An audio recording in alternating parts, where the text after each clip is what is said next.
Students, myself Nagavardhan Reddy. I am working as a teaching assistant for Diploma in Agricultural Engineering in Muneshwari Agricultural Polytechnic. Now I am taking a lecture on the selection of tractor. Generally, in the last class, we all discussed about the components of tractor. I make the different video on the components of tractor and the basic and important assemblies in the tractor. Okay, in the last class we all aware of these components of the tractor.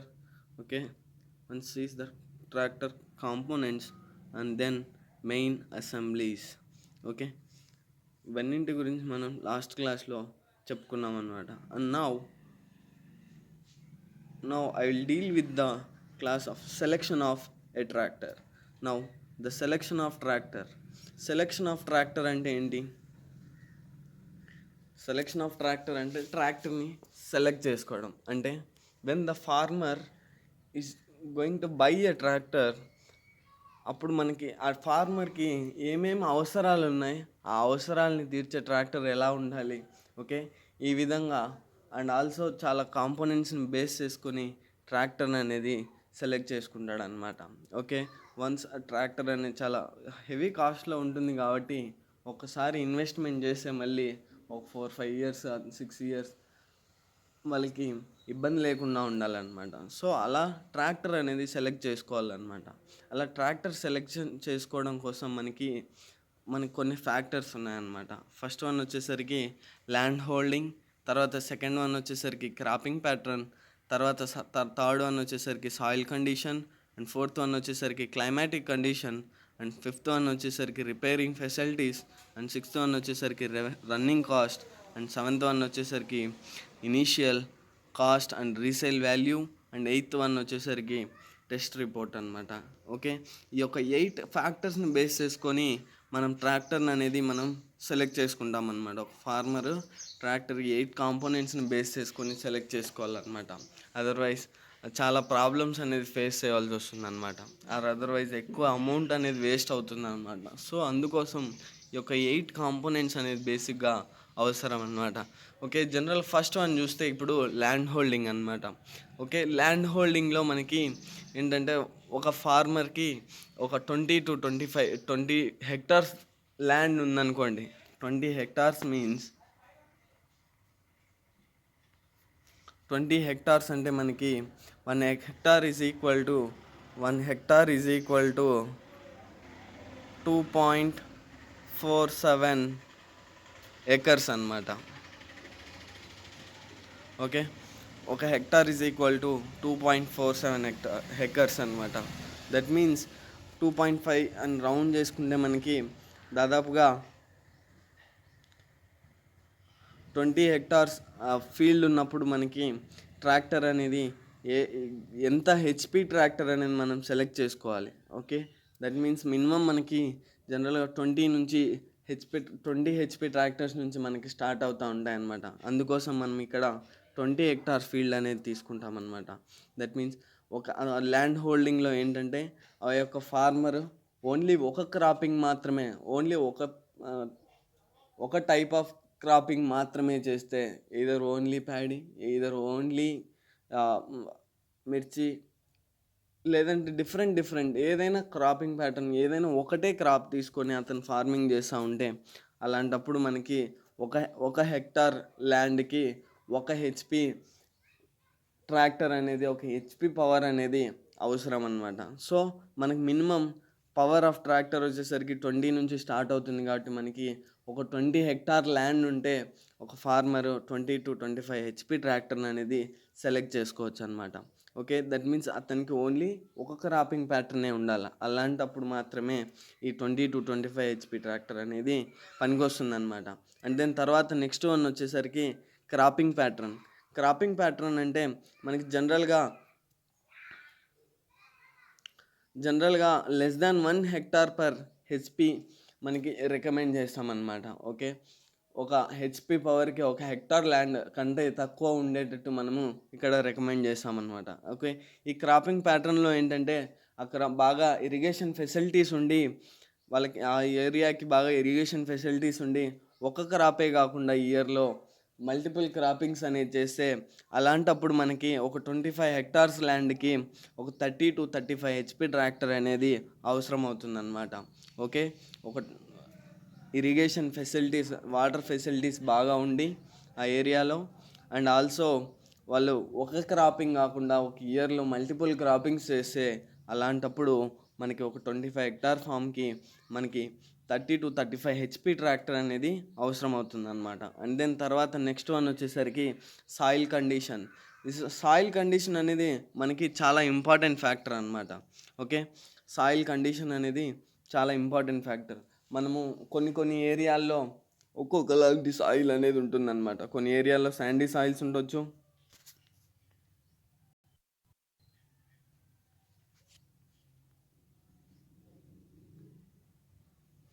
Okay, Here are some things that you can do when your phone's offline.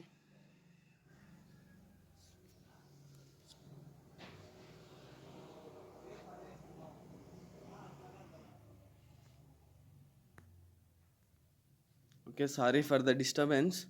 నా soil కండిషన్ని base చేసుకొని మనము ఏ విధంగా tractor అనేది select చేసుకుంటాం అన్నమాట.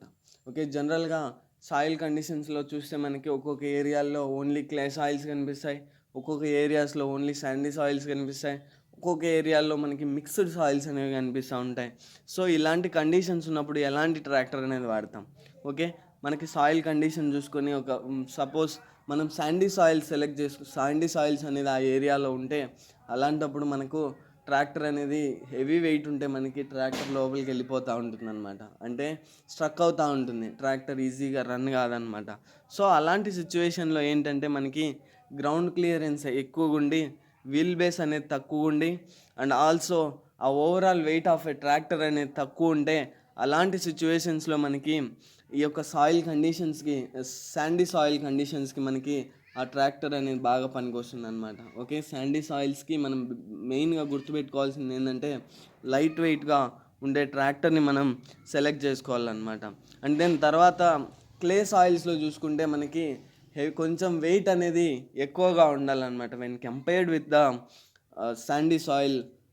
Okay, so weight ఎక్కువ ఉన్న tractor అయితే మనకి క్లే సాయిల్స్ కొంచెం స్ట్రాంగ్గా హార్డ్గా ఉంటాయి. ఓకే, అలాంటప్పుడు మనకి ఎక్కువ బాగా ఎఫిషియెంట్గా కొంచెం హెవీ వెయిట్ ఉన్న ట్రాక్టర్ అయితే మనకి పనికొస్తుంటుంది అనమాట. సో సాయిల్ కండిషన్ని బేస్ చేసుకొని కూడా మనకి ఈ యొక్క ట్రాక్టర్ సెలెక్షన్ అనేది మారిపోతుంది అనమాట. అండ్ దెన్ తర్వాత నెక్స్ట్ వన్ వచ్చేసరికి క్లైమాటిక్ కండిషన్స్లో అయితే మనకి కొన్ని డెజర్ట్ ఏరియాస్ చూసుకుంటే సపోజ్ రాజస్థాన్ అలాంటి ఏరియాస్లో ఏంటంటే వాటర్ అనేవి చాలా తక్కువగా ఉంటాయి. ఎడారులలో మనకి వాటర్ ఫెసిలిటీ అనేది చాలా తక్కువగా ఉంటుందన్నమాట. సో అలా అండ్ ఆల్సో అక్కడ ఎవాపరేషన్ అనేది ఎక్కువ ఉంటుంది, వాటర్ అనేది తొందరగా ఎవాపరేట్ అయిపోతుంటుంది అనమాట. సో అలాంటి కండిషన్స్కి మనము ఏదైతే ఎక్కువ హాట్ జోన్స్ ఉన్నాయో, ఎక్కువ వేడి ఉండే డెజర్ట్ ఏరియాస్ ఎక్కడైతే ఉంటాయో అలాంటి ఏరియాస్లో మనము ఈ యొక్క కూలింగ్ సిస్టమ్ అయితే ఏదైతే ఉందో ఆ కూలింగ్ సిస్టమ్ చూసుకోవాలన్నమాట.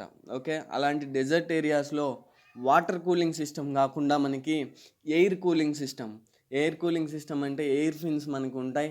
ఒక జనరల్గా బైక్లో చూస్తే మనకి ఎయిర్ కూలింగ్ సిస్టమే ఉంటుందన్నమాట. సో అలా ఎయిర్ కూలింగ్ సిస్టమ్ ఉన్న ట్రాక్టర్స్ని మనము ఇలా డెజర్ట్ ఏరియాస్లో సెలెక్ట్ చేసుకున్నాం అనమాట. And remaining and also higher altitudes, బాగా ఎత్తు పల్లాల్లో మనకి ఈ ట్రాక్టర్ అనేది పనిచేస్తున్నప్పుడు అక్కడ బాగా కొండలు, బాగా ప్రాంతాలు, ఫారెస్ట్లు ఎక్కువ ఉంటే వాటర్ అనేది బాగా ఫ్రీజన్ అయిపోయే అవకాశాలు ఉంటాయన్నమాట. వాటర్ అనేది చాలా గడ్డగట్టే అవకాశాలు ఉంటాయన్నమాట. సో అలాంటి ప్లేస్లలో కూడా మనకి కూలింగ్ సిస్టమ్ అనేది మనము వాటర్ కూలింగ్ సిస్టమ్ వాడమన్నమాట. సో అలాంటి సిచ్యువేషన్స్ ఎక్కడైతే బాగా చల్ల ప్లేస్లలో అండ్ ఆల్సో ఎక్కువ హాట్ ఉన్న ప్లేస్లలో మనము వాటర్ కూలింగ్ సిస్టమ్ వాడకుండా ఎయిర్ కూలింగ్ సిస్టమ్ అనేది వాడతామన్నమాట. అండ్ మిగతా ఏరియాస్లో heavy hot zones and heavy cold జోన్స్లో తప్ప మిగతా ఏరియాస్లో మనము వాటర్ కూలింగ్ సిస్టమ్ ఎఫిషియెంట్గా వర్క్ చేస్తుంది అనమాట. అండ్ ఆల్సో ఈ వాటర్ కూలింగ్ సిస్టమ్ అనేది ఎయిర్ కూలింగ్ సిస్టమ్ కన్నా చాలా ఎఫిషియెంట్గా పనిచేస్తుంది అనమాట. అండ్ దెన్ తర్వాత నెక్స్ట్ ఫ్యాక్టర్ వచ్చేసరికి రిపేరింగ్ ఫెసిలిటీస్ అనమాట. రిపేరింగ్ ఫెసిలిటీస్లో మనకి ఏంటి అంటే జనరల్గా ఏదైతే ఫార్మర్ ఎవరైతే ఉన్నారో ఫార్మర్కి చాలా దగ్గరలో మనకి షోరూమ్ అనేది ఉండాలి. ఓకే, వాళ్ళ దగ్గర మెయింటెనెన్స్ మెకానిక్స్ అనేది వాళ్ళు చాలా ఎఫిషియెంట్ మెకానిక్స్ ఉండాలి. ఓకే, అలాంటప్పుడు మనకి రిపేరింగ్ ఫెసిలిటీస్ అనేవి బాగా జరుగుతాయి అన్నమాట. మనకి ఎప్పుడైనా వెంటనే ఇబ్బంది అయితే ట్రాక్టర్ ఏమైనా రిపేర్ వస్తే ఆ మెకానిక్ అనేవాడు మన ఇంటి దగ్గరకన్నా వచ్చే విధంగానన్నా, లేదంటే మనకి దగ్గర దూరంలో ఉంటే, మనకి చాలా దగ్గరలో ఉంటే మన ట్రాక్టర్ రిపేర్ చేయించుకోవడానికి వీలుగా ఉంటుందన్నమాట. సో ఆ రిపేరింగ్ ఫెసిలిటీస్ని కూడా చూసుకొని మనము ట్రాక్టర్ అనేది పర్చేస్ చేసుకోవాలన్నమాట. అండ్ దెన్ తర్వాత రన్నింగ్ కాస్ట్ చూస్తే మనకి consumption of fuel and lubrication and maintenance ఇవన్నీ ఉంటాయన్నమాట. ఓకే, రన్నింగ్ కాస్ట్లో మనకి జనరల్గా ఫ్యూయల్ ఇక్కడ కన్సిడర్ చేసుకున్నాడు. ఫ్యూయల్ అంటే మనకి తక్కువ ఫ్యూయల్ లాగే, అంటే మీ పనికి సరిపోయేంత ఫ్యూయల్ అయితే వీలైనంత తక్కువ ఫ్యూయల్ మనకి కన్సూమ్ చేసుకుంటే ట్రాక్టర్ ఇంజన్స్ అయితే మనకి బాగా ఎఫిషియెంట్గా లాభాలు అనేవి వస్తాయన్నమాట. అండ్ ఆల్సో మనకి ఇప్పుడు చూసే కొంతమంది చాలా తక్కువ పనులు చేస్తూ ఉంటారు. వాళ్ళకి హెవీ ట్రాక్టర్స్ తీసుకుంటే వాళ్ళ యొక్క ఫ్యూయల్ కన్జంప్షన్ అనేది చాలా ఎక్కువ ఉంటుంది అనమాట. అలా ఫ్యూయల్ కన్జంప్షన్ అనేది ఎక్కువ ఉంటే మన ట్రాక్టర్ యొక్క ఫార్మర్ ఎవరైతే ఉన్నారో ఆ ఫార్మర్ లాస్ అవుతాడనమాట. సో అందుకోసం మనకు పనికి తగ్గ ట్రాక్టర్ని సెలెక్ట్ చేసుకోవాలి. ఆ ట్రాక్టరు కొంచెం తక్కువ ఫ్యూయల్ అనేది కన్స్యూమ్ చేసుకునే విధంగా మనకు ఉండాలన్నమాట. అండ్ ఆల్సో తర్వాత నెక్స్ట్ వన్ వచ్చేసరికి initial and final cost. Okay, resale value and initial cost, దీన్ని కూడా బేస్ చేసుకొని మనము ట్రాక్టర్ని పర్చేస్ చేస్తామన్నమాట. Initial cost and resale value. జనరల్గా మనం ఇనీషియల్ కాస్ట్లో చెక్ చేసుకుంటే ఫస్ట్ ఇనీషియల్ కాస్ట్ అనేది మనకి తక్కువగా ఉండాలి, వీలైనంత మనకి పనికి సరిపోయేంత ఉండాలి, కానీ అన్నిటితో కంపేర్ చేసుకుంటే తక్కువ ఉండాలి. అండ్ ఆల్సో మనకి ట్రాక్టర్ అనేది స్టార్టింగ్లో తక్కువ ప్రైస్కి వస్తే సరిపోదు. ఎప్పుడైతే మనం దాన్ని రీసేల్ చేయాలనుకుంటున్నామో ఆ రీసేల్ వాల్యూ అనేది కొంచెం ఎక్కువగా ఉండాలన్నమాట. ఆ రీసేల్ వాల్యూ ఇనీషియల్ కాస్ట్తో కంపేర్ చేసుకుంటే కొంచెం తక్కువ ఉంటుంది. ఇనీషియల్ కాస్ట్ అనేది ఎప్పుడైనా మనం ఫస్ట్ ఏదైనా మొబైల్ కానీ ఏం కొన్నా కూడా ఎక్కువనే ఉంటాయి. మళ్ళీ రీసేల్ చేసేటప్పుడు దాని వాల్యూ అనేది చాలా పడిపోతుంటుంది అనమాట. అలా కాకుండా సరిపోయేంత రీసేల్ వాల్యూ అనేది ఓకే కొంచెం ఎక్కువ రీసేల్ వాల్యూ ఉన్న ట్రాక్టర్స్గా మనం పర్చేస్ చేయాలన్నమాట. ఓకే, జనరల్గా ఈ యొక్క రీసేల్ వాల్యూలో చూసుకుంటే మనకి మహీంద్రా ట్రాక్టర్స్ అనేవి చాలా మంచి రిజల్ట్స్ ఉంటాయన్నమాట. ఓకే, మనకి ఇనీషియల్గా కొంచెం తక్కువ కాస్ట్లోనే కొంచెం దొరుకుతాయి, కానీ రీసేల్ వాల్యూలో చూస్తే మనకి చాలా ఎక్కువ రీసేల్ వాల్యూ అనేది మహీంద్రా ట్రాక్టర్స్లో ఉంటుందన్నమాట. అండ్ దెన్ తర్వాత నెక్స్ట్ వన్ వచ్చేసరికి టెస్ట్ రిపోర్ట్ అనమాట. Test report this is the final factor for purchasing of a tractor. Okay, and test report అయితే మనకి టెస్టింగ్ స్టేషన్స్ మనకి ఇండియాలో 5 టెస్టింగ్ స్టేషన్స్ అనేవి ఉన్నాయన్నమాట. ఓకే, ఆ 5 టెస్టింగ్ స్టేషన్స్లో మనకి జనరల్గా ఆంధ్రప్రదేశ్లో చూస్తే అనంతపూర్లో southern region for farm machinery training and testing institute ఇది ఉందన్నమాట. ఓకే, ఈ టెస్టింగ్ ఇన్స్టిట్యూట్లో మనకి అక్కడ మన లోకల్గా ఏదైనా ప్రోడక్ట్స్ అగ్రికల్చరల్ ప్రోడక్ట్స్ ఏవైతే తయారవుతాయో అవన్నీ తీసుకొని వెళ్తారనమాట. టెస్ట్ వాళ్ళ ద్వారా సర్టిఫై అయితేనే మనకి గవర్నమెంట్ అనేది వాళ్ళకి సబ్సిడీ అనేది మనకి ఫార్మర్స్కి ఇస్తుందన్నమాట. సో ఆ టెస్ట్ రిపోర్ట్ ఏదైతే వాళ్ళు పాజిటివ్ టెస్ట్ రిపోర్ట్స్ మంచిగా ఉంది, ఓకే ఈ ట్రాక్టర్ ఇలా వాడుకోవాలి, ఇలా మంచిగా ఉంది, ఓకే ఇలా టెస్ట్ రిపోర్ట్ అనేవి కొంచెం కొన్ని ఫ్యాక్టర్స్ని బేస్ చేసుకొని వాళ్ళ టెస్ట్ రిపోర్ట్ అనేది మనకి బయటికి రిలీజ్ చేస్తారనమాట. ఓకే, ఆ టెస్ట్ రిపోర్ట్ కూడా మనకి క్రూషియల్ రోల్ అనేది ఈ ట్రాక్టర్ పర్చేసింగ్లో ప్లే చేస్తుందన్నమాట. సో ఈ యొక్క టెస్ట్ రిపోర్ట్ కూడా చాలా ఇంపార్టెంట్ ఫ్యాక్టర్ అనమాట. ఓకే, టోటల్ 5 టెస్టింగ్ స్టేషన్స్ ఉన్నాయి మనకి ఓవరాల్ ఇండియాలో. ఓకే, మనకి దగ్గరలో వచ్చేసరికి అనంతపూర్లో ఆంధ్రప్రదేశ్ అనంతపూర్లో మనకి గార్లదిన్నెలో మనకి అవైలబుల్గా ఉంటుందన్నమాట ఈ యొక్క టెస్టింగ్ స్టేషన్ అనేది. మనకి ఈ టెస్టింగ్ స్టేషన్స్ ద్వారా మనకి ఈ యొక్క టెస్ట్ రిపోర్ట్స్ అనేవి మనకి వాళ్ళు టోటల్గా దాని మీద ఒక 1 మంత్ కానీ 2 మంత్స్ కానీ దాని మీద కంప్లీట్ వర్క్ అనేది చేస్తారనమాట. అన్ని టెస్టులు చేస్తారనమాట. టెస్టులు చేసిన తర్వాత వాళ్ళు ఆ టెస్ట్ రిపోర్ట్ అనేది మనకి బయటికి ఇస్తారనమాట. ఓకే, అక్కడ టెస్ట్ రిపోర్ట్లో టెస్ట్ సర్టిఫై అయితేనే మనకి అగ్రికల్చరల్ ప్రోడక్ట్స్ సేల్ చేసుకోవడానికి వీలుగా ఉంటుందన్నమాట ఇప్పుడు. ఓకే, సో ఈ యొక్క టెస్ట్ రిపోర్ట్ అనేది కూడా చాలా ఇంపార్టెంట్ అనమాట. సో టోటల్గా 8 ఫ్యాక్టర్స్ ఉన్నాయి. ఫస్ట్ వన్ వచ్చేసరికి land holding, and second one వచ్చేసరికి cropping pattern, and third one వచ్చేసరికి soil condition, and fourth one వచ్చేసరికి climatic condition, and fifth one వచ్చేసరికి repairing facilities, and sixth one వచ్చేసరికి running cost, and seventh one వచ్చేసరికి initial cost and resale value, and eighth one వచ్చేసరికి test reports. ఈ యొక్క 8 ఫ్యాక్టర్స్ని base చేసుకొని మనము tractor అనేది పర్చేస్ చేసేటప్పుడు ఏ విధమైన ట్రాక్టర్ కావాలి, ఏ కంపెనీ ట్రాక్టర్ కావాలి అనేది మనము సెలెక్ట్ చేసుకుంటాం అన్నమాట. ఓకే, అదర్వైజ్ ఇలా కాకుండా ఉంటే మనకి ఏంటంటే ఫార్మర్ అనేది నష్టపోతాడనమాట. ఓకే, సో అందుకోసమే ఈ సెలెక్షన్ ఆఫ్ ట్రాక్టర్ అనేది ఉందన్నమాట. Okay, and tomorrow class will deal with functional systems of a tractor. Okay, I will deal with the functional systems of a tractor. Okay, చూడండి, ఆ functional systems of a tractor ఏంటంటో cooling system ఒకటి, lubrication system ఒకటి, fuel supply system, hydraulic system, electrical system or ignition system, and power transmission system, and brake system. Okay, ఈ యొక్క 7 systems గురించి మనము tomorrow క్లాస్లో చెప్పుకుందాం అనమాట. Okay, next class will deal with all these systems of A functional systems of a tractor. And please note this selection of tractor, it's a very important question for your semester examinations. It's a 6 marks question for your semester examinations. So kindly learn this selection of tractor, and thank you. Bye bye.